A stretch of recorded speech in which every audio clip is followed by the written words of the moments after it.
মধ্যপ্রাচ্য সহ বিশ্বের অন্যতম ধনী দেশ কুয়েত।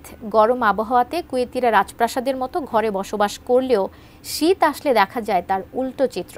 শহর ছেড়ে মরু অঞ্চলে তাঁবু বা খেমা টানিয়ে বিলাসবহুল জীবন উপভোগ করেন কুয়েতিরা। কুয়েত থেকে আহাদ আম্বিয়া খোকনের তথ্যচিত্রে বিস্তারিত।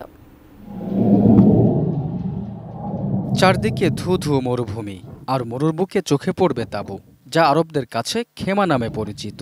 শীতের সময় এ মরুভূমিতে তাঁবুতে থেকে শীত উপভোগ করেন কুয়েতি ধনকুবেররা। এই তাঁবুতে বাস কুয়েতের ইতিহাস ও ঐতিহ্যের ধারাবাহিকতায় পরিণত হয়েছে আধুনিক প্রথায়। গরমের সময় দেশটির তাপমাত্রা উঠে যায় ৫৫ ডিগ্রি সেলসিয়াস বা তারও বেশি। এ সময় প্রয়োজন ছাড়া বাইরে বের হন না কুয়েতিরা। তাই শীত আসলেই দেশটিতে দেখা যায় আনন্দ আর উচ্ছ্বাস।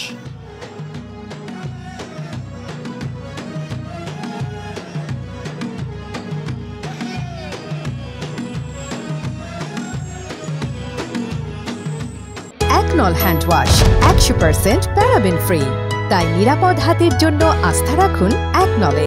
সে সময় দেশটির স্কুল, কলেজ, মাদ্রাসা সহ শিক্ষা প্রতিষ্ঠানের বেশিরভাগই বন্ধ থাকে। নভেম্বরের মাঝামাঝি থেকে মার্চের মাঝামাঝি পর্যন্ত কুয়েতের খেমা মৌসুম।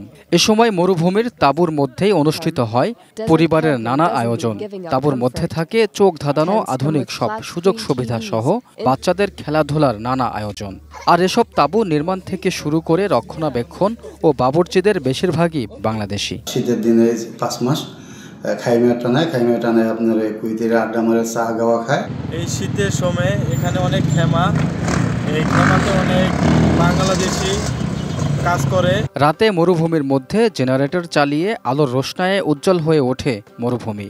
এজন্য অন্য কুয়েত নাচ, গান, খাওয়া দাওয়া সহ চলতে থাকে তাঁবুর আনন্দময় জীবন। আর গোটা আয়োজনটি তারা করে থাকেন সরকারের অনুমতি নিয়ে। Raihan Munshi, desk report, ATN news.